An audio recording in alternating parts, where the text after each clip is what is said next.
Hello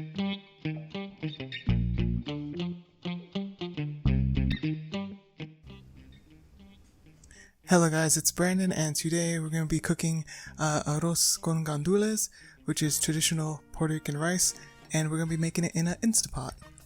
So this recipe is very basic, very easy, very little measurements. You're using the whole can most of the time, and you can find these ingredients in most convenience stores.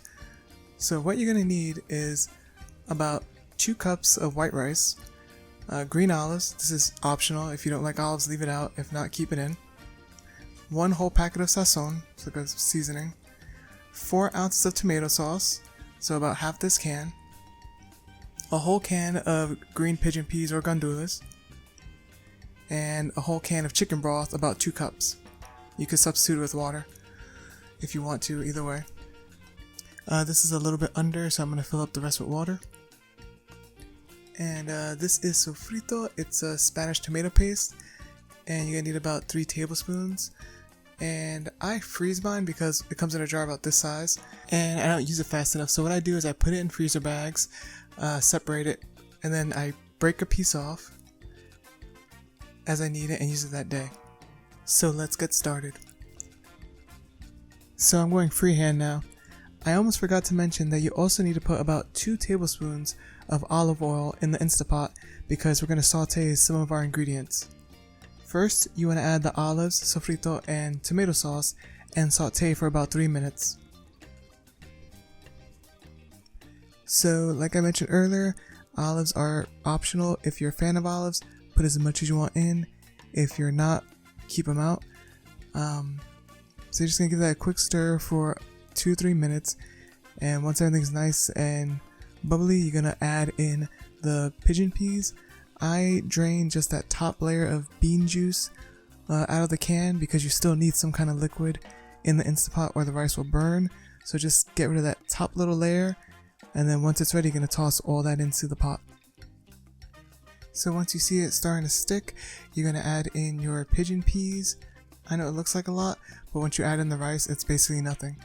So what you're going to do is just stir it around a little bit, get it nice and mixed. And then you're going to let this saute for another 2 to 3 minutes.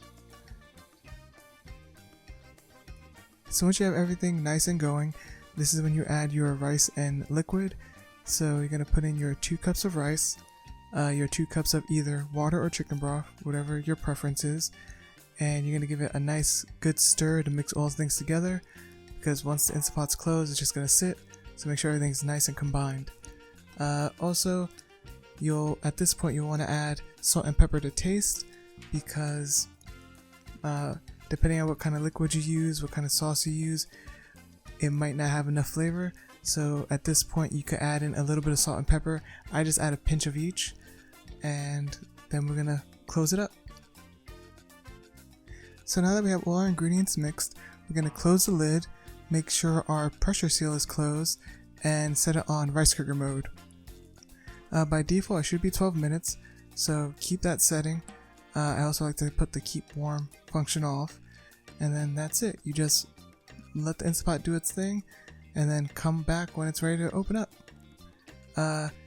Pressure-wise, I like to let it naturally release pressure for about 2-3 minutes, and then I quick release. But remember, be careful, because the steam shoots back up. Well, you look at that, it's nice and fluffy, moist and soft, not too overcooked, not undercooked, not too moist. It'll actually dry up a little bit when it starts cooling down. Nothing stuck to the bottom of the pot. Perfect Instapot rice. And there you have it, arroz con gandules in an Instapot. Quick, tasty, easy. What I usually do, because I live alone, is I meal prep this, and it stays good in the fridge for about 4 to 5 days and pairs perfectly with pork, chicken, any kind of meat. And that's it, guys. Quick and easy arroz con gandules in an Instapot.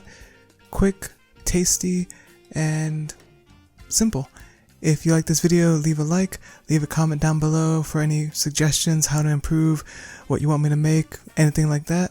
And yeah, have a good one.